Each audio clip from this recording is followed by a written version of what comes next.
اسلام آباد کی شاہراہ بلو ایریا پر کسانوں کا دھرنا تیسرے روز بھی جاری ہے۔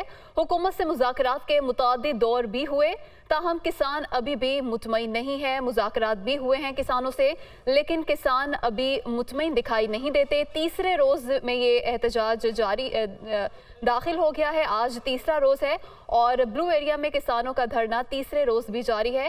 اسی پر بات کریں گے نمائندہ دنیا نیوز اویس عباسی ہمارے ساتھ موجود ہیں۔ اویس، بتائیے گا تازہ ترین صورتحال۔ جی بالکل، کسانوں کا یہ جو مارچ تھا اسلام آباد کی طرف آج تیسرے روز میں داخل ہو چکا ہے۔ کسانوں نے بلو ایریا میں پڑاؤ کیا ہوا ہے، متعدد بار انتظامیہ کے ساتھ مذاکرات ہوئے لیکن ناکام ہوئے۔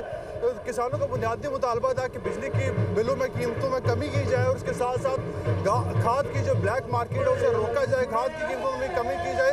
تاہم حکومت کی جانب سے یقین دہانی کرائی گئی کہ بجلی کے بلوں میں قیمتوں میں کمی کی جائے گی، لیکن کسانوں کا نوٹیفیکیشن دکھانے کے پر اصرار تھا، جس پر کل ان کو حکومت کی جانب سے نوٹیفیکیشن دکھایا گیا ہے جس میں بجلی کے بلوں کی قیمتوں میں تو کمی نہیں کی گئی، تاہم جو ڈیٹس تھی بجلی کے بلوں کا ادا کرنے کی وہ ایکسٹینڈ کر گئی، جس کو کسانوں نے مسترد کر دیا۔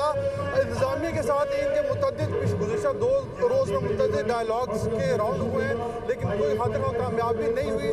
تاہم ابھی بھی جو ہے قیادت ہے کسان اتحاد مارچ کی، وہ انتظامیہ کے ساتھ جو ہے مذاکرات کرنے گئی ہوئی ہے۔ تو آج انتظامیہ کے ساتھ مذاکرات کے کئی دور ہوئے لیکن کوئی نتیجہ نہیں نکلا۔ اویس، بہت شکریہ آپ کا۔